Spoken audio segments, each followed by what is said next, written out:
عزیزان محترم السلام علیکم ورحمۃ اللہ وبرکاتہ۔ الحمدللہ الذی وکفی والسلام علی عبادہ الذین اصطفی، اما بعد، اعوذ باللہ من الشیطان الرجیم، بسم اللہ الرحمن الرحیم۔ سیقول السفہاء من الناس ما ولاهم عن قبلتهم التي كانوا عليها قل لله المشرق والمغرب يهدي من يشاء إلى صراط مستقيم، صدق الله العظيم۔ الصلاة والسلام عليك يا رسول الله، الصلاة والسلام عليك يا حبيب الله، الصلاة والسلام عليك يا نور الله، صلى الله تعالى عليه وسلم۔ اللہ تبارک و تعالیٰ کا شکر و احسان ہے کہ اللہ تبارک و تعالیٰ نے پھر سے یہ نیک موقع عطا فرمایا کہ ہم اللہ تبارک و تعالیٰ کا مقدس کلام قرآن مقدس یہاں پر سمجھنے کے لیے حاضر ہیں۔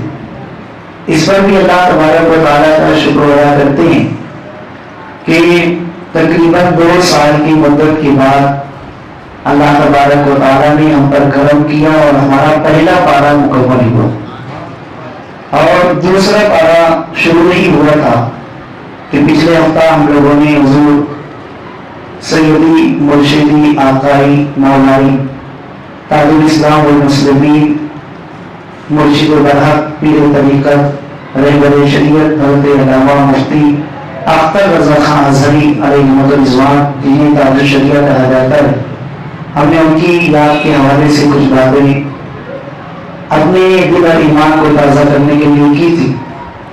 آج دوسرے پارے کی سب سے پہلی آیت کریمہ میں نے تلاوت کرنے کا شرف حاصل کیا۔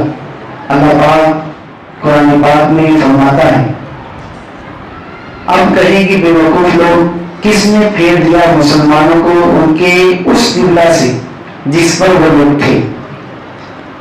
یہ آیت کریمہ ایسی ہے کہ اللہ تبارک و تعالیٰ نے اس آیت کریمہ کو دوسرے پارے میں سب سے پہلے ذکر کیا۔ مسلمانوں کے بارے میں یہ آیت کریمہ ہے۔ حضرت براء رضی اللہ تعالیٰ فرماتے ہیں کہ رسول اللہ صلی اللہ علیہ وسلم نے بیت المقدس کی طرف منہ کر کے 16 یا 17 مہینے نمازیں پڑھی۔ پہلے مسلمان بیت المقدس کی طرف چہرہ کر کے نماز پڑھا کرتے تھے، اور جیسے ہی مسلمان اس طرف سے پھر گئے خانہ کعبہ کی طرف تو آپس میں کفار و مشرکین باتیں کرنے لگے، یہ کیا ہو گیا؟ ابھی تو یہ بیت المقدس کی طرف چہرہ کر کے نماز پڑھ رہے تھے، اب یہ خانہ کعبہ کی طرف چہرہ کر کے نماز پڑھنے لگے۔ تب یہ آیت کریمہ نازل ہوئی۔ اللہ تبارک و تعالیٰ نے اس آیت کریمہ کو نازل فرمایا، اور اللہ نے فرمایا اب کہیں کہ وہ بیوقوف لوگ کس نے پھیر دیا مسلمانوں کو وہ کہ اس قبلہ سے جس پر وہ تھے، یعنی جو 16 یا 17 مہینے بیت المقدس کی طرف چہرہ کر کے نماز پڑھی ہے، لیکن بیت اللہ ہی امت محمدیہ کا قبلہ ہو، اس خیال نے حضور صلی اللہ علیہ وسلم کے دل میں بار بار انگڑائیاں دی۔ ایک دفعہ حضور سید عالم صلی اللہ علیہ وسلم عصر کی نماز پڑھ رہے تھے، اور آپ پڑھا بھی رہے تھے عصر کی نماز عصر کا وقت تھا، آپ مصلی امامت پر فائز تھے، اور ظاہر سی بات ہے نماز حضور کی اداؤں کا نام ہے۔ اگر حضور نے ہاتھ باندھ دیا تو ہمیں نماز پڑھنے کا طریقہ ملا، اگر حضور نے سجدہ کر لیا تو ہمیں سجدہ کرنے کا طریقہ ملا۔ یہی وجہ ہے اللہ کے رسول صلی اللہ علیہ وسلم نے فرمایا، یہ بخاری شریف میرے سامنے موجود ہے، اسی میں حدیث مبارکہ ہے، صلوا کما رأیتمونی اصلی، جیسے تم مجھے دیکھو نماز پڑھتے ہو ویسے ہی تم بھی نماز پڑھو۔ سبحان اللہ، یعنی ادائے مصطفیٰ کے نام کو اللہ تبارک و تعالیٰ نے فرض قرار دیا، یعنی وہ فرض ہو گئی۔ مصطفیٰ نے جو جو کیا اللہ نے اسی کو فرض قرار دیا، یعنی مصطفیٰ نے ہاتھ باندھا تکبیر تحریمہ کے لیے ہاتھ اٹھایا تو وہ بھی فرض نماز ہوگی۔ اب کتنی غلط بات کی جاتی ہے اور کتنا غلط لکھا جاتا ہے کتابوں میں کہ اگر نعوذ باللہ من ذالک نماز میں نبی کا خیال آ جائے تو نماز نہیں ہوتی۔